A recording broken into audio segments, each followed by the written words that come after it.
Hello everyone, it's Margaret Martin here with your Mindful Monday for October.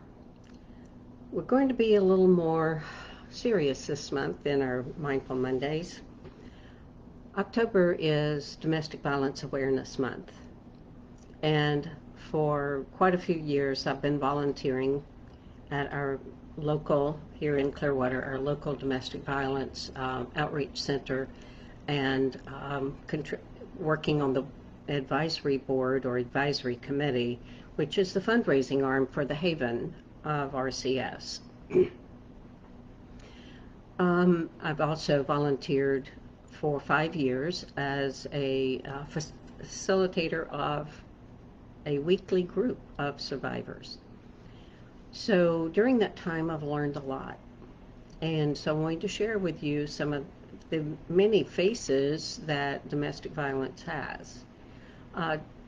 There's verbal abuse, bullying, control, there's financial abuse, there's all types of different abuse that can be considered. We also call it interpersonal violence because that takes away from it being just physical abuse. So thank you for watching. I appreciate it. Let me, while we're here, I can't see who it is, but we appreciate the live attendance. So as we look at what are the various aspects of interpersonal violence, as I said, today we're going to be talking about verbal abuse. And I think everyone on the planet has probably experienced verbal abuse. If you're in a relationship, whether it's a spouse or a good friend or a partner of some variety who is verbally abusive to you, then this is not a good situation. It's hard to get out of it. It's hard. I know.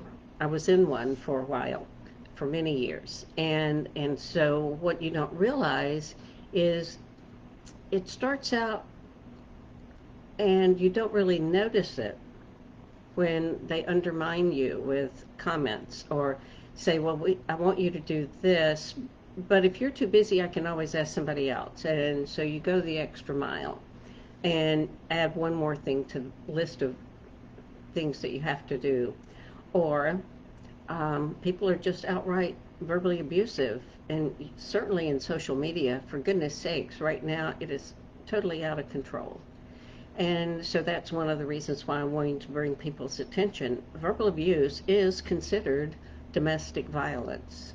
No, we can't arrest people for it as yet, but we're working on that. And so it also helps the victim make sure that they don't turn into a verbal abuser as well in response, because that can be, especially if we get into laws about it, then that's, it's going to be a challenge. So it is hard. It is hard when you're being verbally abused to tolerate it for a period of time. And it becomes, I call verbal abuse, the example analogy I use, it's like the little river that started many, many thousands of years ago that's now the Grand Canyon, in the Grand Canyon.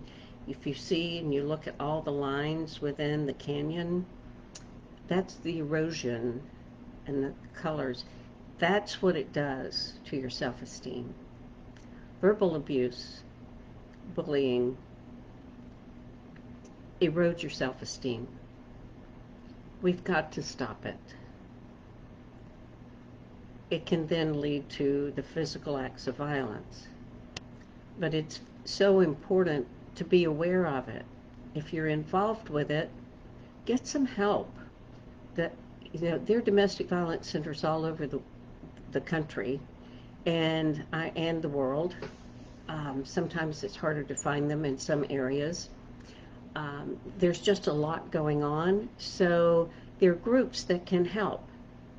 There are outreach counselors and legal advocates that can help. And so my main point is be aware. Be aware when someone is verbally abusing you. and see what you can do to set boundaries, not tolerate that anymore. It's very hard when it's your partner or your spouse to figure out how to go about doing that. But we do have psychologists here, not necessarily at the Haven, but there are other resources that they can help you with at our local domestic violence center. So I ask you to connect with your local domestic violence center, find out what services they have, so that you can help your friends.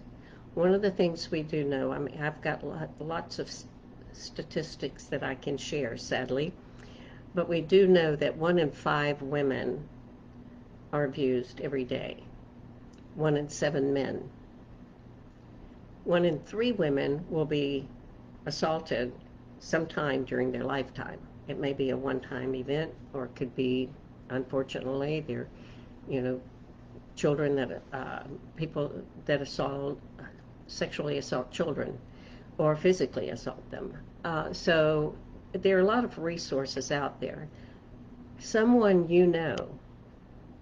if not you, is experiencing domestic violence in some form. So there are resources out there, as I said. Also, if you can, since this is Domestic Violence Awareness Month, see if you can make a donation to your local facility, because it takes a fair amount of money to provide a safe house, lodging for women and their children, meals, clothing, because most people leave with the clothes on their back, and a lot of resources that they need to be able to provide. Bus passes, because often people come, and here again, they may not have transportation. So check in, find out what is available in your area.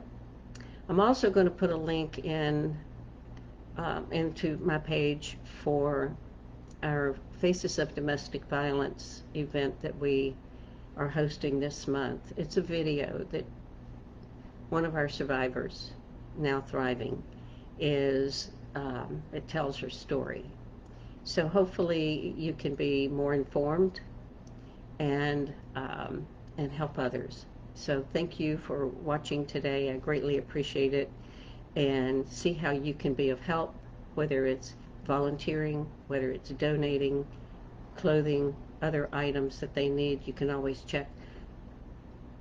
We always need underwear for children and women, so you can find out call your local center and find out what their needs are, and make it a good week, and take good care of yourself. Set boundaries to protect yourself from the negativity of others. Thanks for watching. It's Margaret Martin here, and have a great week.